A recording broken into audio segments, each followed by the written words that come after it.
Hello friends, नमस्ते, bye. देखिए, आज हम आपको स्लैब में बीम कैसे बाइंडिंग होता है और यल कहाँ आते हैं, कैसे आते हैं, वो आपको दिखाएंगे।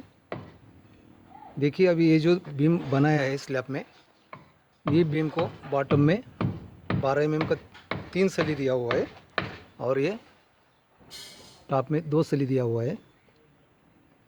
लेकिन कभी भी बीम कॉलम के ऊपर रखते समय ये कॉलम के आगे एक्स्ट्रा कटिंग होना चाहिए, 8 इंच 10 इंच। और ये जो बीम आया, ये बीम को या यल होना ज़रूरी है। अगर यल होता है तो ये कॉलम में उसका पक्का गुत्ता हो जाता है और कॉलम के ऊपर लोड जाता है।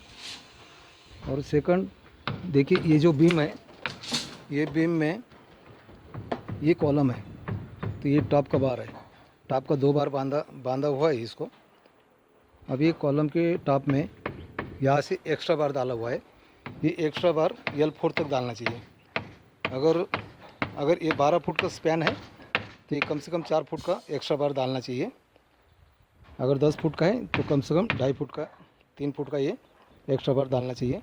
जैसे ये कॉलम के ऊपर हमने दिखाया, ये कॉलम के ऊपर जैसे बॉटम के बार को भी, ये बॉटम के बार को वहाँ एल दे दिए और टॉप के बार को भी वहाँ एल दे दिए और ऐसा पक्का गुत्ता हो गया उसका।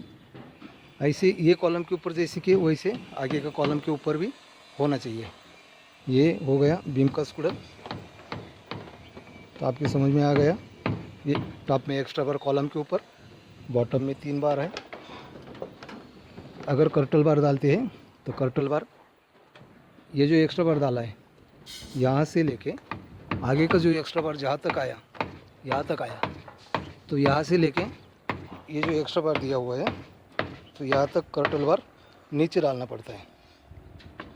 तो यहाँ एक कर्टल बार डालने के अलावा सीधा कंटिन्यू बार दिया हुआ है। बहुत अच्छा बाइंडिंग किया हुआ है। देखिए, आपको भी समझ में आ गया।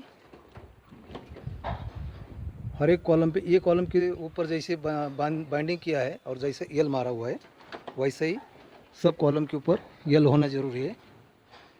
जहाँ बीम के अंदर बार जाता है वहाँ यल नहीं मारे तो भी चलेगा, लेकिन कॉलम के आगे कम से कम 6-8 इंच बार जाना चाहिए।